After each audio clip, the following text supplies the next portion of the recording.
નમસ્કાર વિદ્યાર્થી મિત્રો, સારથી સપોર્ટ યુટ્યુબ ચેનલમાં આપ તમામ મિત્રોનું હાર્દિક સ્વાગત છે।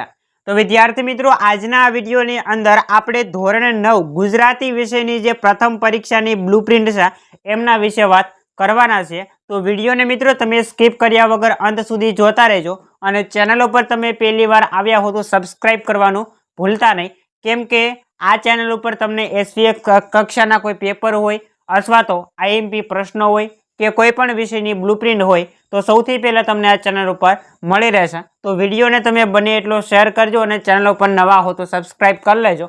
જોઈએ આપણે આગળ। તો વિદ્યાર્થી મિત્રો, અહીંયા તમે આખી બ્લુપ્રિન્ટ જોઈ શકો છો। અહીંયા આપણે થોડીક માહિતી આપી છે, ગુણભાર આપ્યો છે। એની અંદર ગદ્ય વિભાગ છે, એ 12 માર્ક્સનો પૂછાય છે। પદ્ય વિભાગ છે એ પણ 12 માર્ક્સ। વ્યાકરણ વિભાગ વિભાગ સી જે 12 માર્ક્સ અને ડી વિભાગ જેની અંદર અર્થગ્રહણ, લેખન અને વિભાગ એટલે કે અહેવાલ લેખન પૂછાય છે। સંક્ષેપીકરણ હોય કે ગદ્યાર્થ ગ્રહણ હોય એટલે કે ફકરો આપ્યો હોય, નીચેના પ્રશ્નનો જવાબ આપો, આવી રીતનું હોય છે। તો આવા પ્રકારના જે પ્રશ્નો છે અથવા તો નિબંધ છે એ બધું તમને આ વિભાગમાં પૂછાય છે। એ કેટલા માર્ક્સનું છે તો કે 14 માર્ક્સનું છે અને આખું પેપર આવી રીતે તમારું છે એ 50 માર્ક્સનું પ્રથમ પરીક્ષાની અંદર પૂછાવાનું છે। જોઈએ બીજું આપણે આગળ। તો અહીંયા તમને કેવી રીતે પ્રશ્ન પૂછાવાના છે એની વિગત તમને અહીંયા આપેલી છે, તમે અહીંયા જોઈ શકો છો। ધોરણ 9 ગુજરાતી વિષય છે અને પ્રથમ પરીક્ષાનું માળખું, જેની અંદર સૌથી પહેલા વિદ્યાર્થી મિત્રો આપણે વાત કરીએ તો જોડકા પ્રકારનો એક પ્રશ્ન આવે છે। પ્રશ્ન ક્રમાંક 1 થી 2 રહેશે।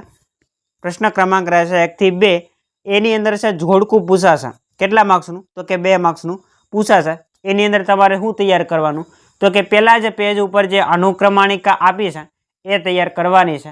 કૃતિ છે, એના કર્તા કોણ છે, એનો સાહિત્ય પ્રકાર કોણ છે અને પાત્ર અથવા ઉક્તિ એટલે કે કોઈ યુક્તિ આપેલી હોય અને પૂછાઈ શકે કે આ યુક્તિ કોની છે, સામે નામ આપ્યું હોય, જોડકું જોડવાનું હોય છે।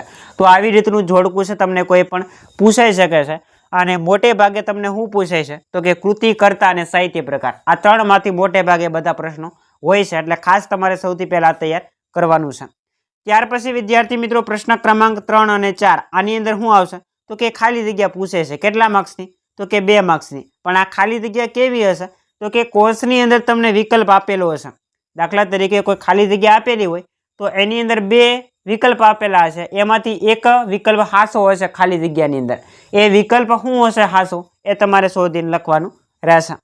ત્યાર પછી વિદ્યાર્થી મિત્રો પ્રશ્ન ક્રમાંક 5 થી 6 એની અંદર શું પૂછાશે તો કે એક વાક્યની અંદર ઉત્તર આપો। આવા ટોટલ 2 પ્રશ્ન પૂછાશે। ત્યાર પછી 7 નંબરનો પ્રશ્ન, 2 પ્રશ્ન આપ્યા હશે, એમાંથી તમારે કોઈ પણ એક પ્રશ્ન લખવાનો થશે 2 માર્ક્સની અંદર। ત્યાર પછી પ્રશ્ન ક્રમાંક 8 એની અથવામાં પણ એક પ્રશ્ન હશે, 2 માંથી ગમે તે એક પ્રશ્ન લખવાનો રહેશે મુદ્દાસર 8 થી 10 વાક્યની અંદર, 4 માર્ક્સનો પ્રશ્ન છે। તો આવી રીતે વિદ્યાર્થી મિત્રો વિભાગ એની અંદર ગદ્ય એટલે કે પાઠ આધારિત પ્રશ્નો છે તમને પૂછાવાના છે। હવે આપણે વિભાગ બી જોઈએ, જે આખો પદ્ય આધારિત છે એટલે કે કાવ્ય આધારિત છે।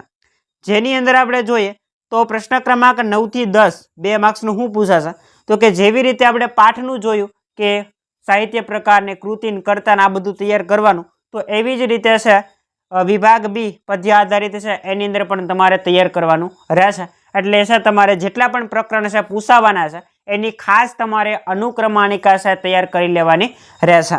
ત્યાર પછી પ્રશ્ન ક્રમાંક 11 થી 12 એની અંદર શું પૂછાશે તો કે 2 ખાલી જગ્યા પૂછાશે અને સાથે સાથે વિકલ્પ પણ આપેલો હશે। પ્રશ્ન ક્રમાંક 13 કાવ્ય પંક્તિ પૂર્ણ કરો, કોઈ પણ એક અંતરો પૂછવો। કાવ્ય 1 અને 9 માંથી જ પૂછવો, ગમે તે એક કાવ્યમાંથી। કાવ્ય નંબર 1 અને કાવ્ય નંબર 9 આ 2 કાવ્યો એમાં એવા છે કે જેમાંથી તમને કાવ્ય પંક્તિ 2 માર્ક્સની પૂછવામાં આવશે। એટલે ખાસ વિદ્યાર્થી મિત્રો કાવ્ય 1 અને કાવ્ય 9 આ 2 જે કાવ્ય છે તૈયાર કરવાના રહેશે।